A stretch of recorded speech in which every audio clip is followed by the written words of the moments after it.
portent aux droits socio-économiques. Ce sont des droits qui garantissent aux citoyens une certaine place dans la société. Il s'agit du droit de s'installer en tout lieu et de se déplacer librement. Et au regard de ce qui précède, lorsque vous comprenez se déplacer, le terme librement, cela veut dire conformément aux dispositions juridiques de déplacement. Et sur le plan social, donc dans le cadre du point socio-économique, nous avons droit en tant que citoyen à l'éducation. C'est-à-dire que nous avons le droit d'être formés intellectuellement, nous avons le droit d'aller à l'école, nous avons droit à la santé. Et l'événement, la situation actuelle le prouve en merveille par l'implication des pouvoirs publics dans la question de la santé et dans la protection contre le Covid-19.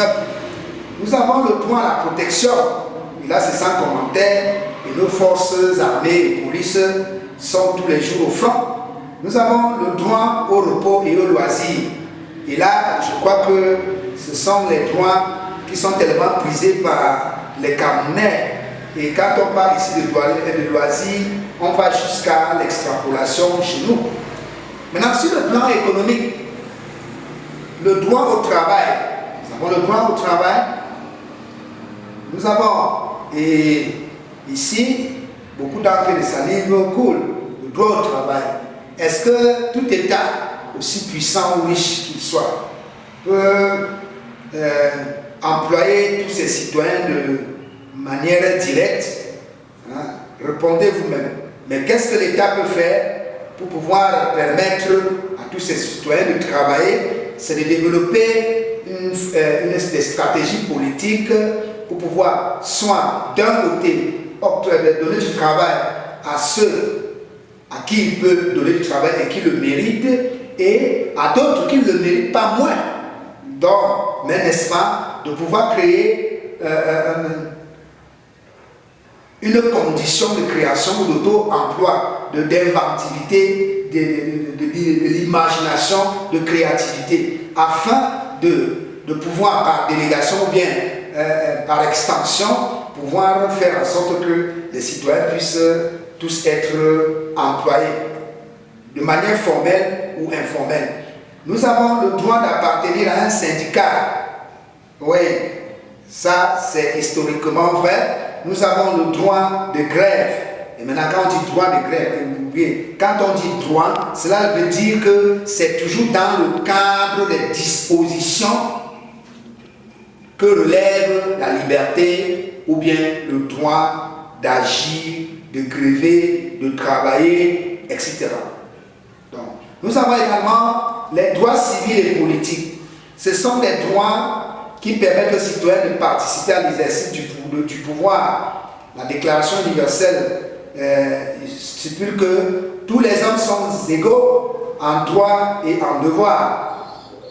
L'État veille donc à maintenir cette égalité.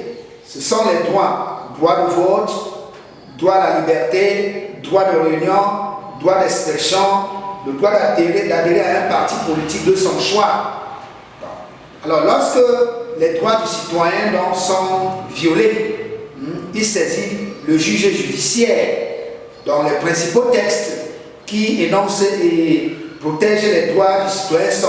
Nous avons la Déclaration universelle des droits de l'homme du 10 décembre 1946. Nous avons la Déclaration des droits de l'homme et du citoyen du 27 août 1789. Nous avons la Charte africaine des droits de l'homme et des peuples du 26 juin 1981. Nous avons la Constitution camerounaise du 18 janvier 1996. Nous avons la Croix-Rouge internationale, Amnesty International, le Haut-Commissaire aux réfugiés. Nous avons les médecins sans frontières. Et d'après un certain principe, d'après un principe qui est bien connu, il n'y a pas de droit sans devoir. Cela veut dire qu'il n'y a pas de liberté sans principe. tout à l'heure.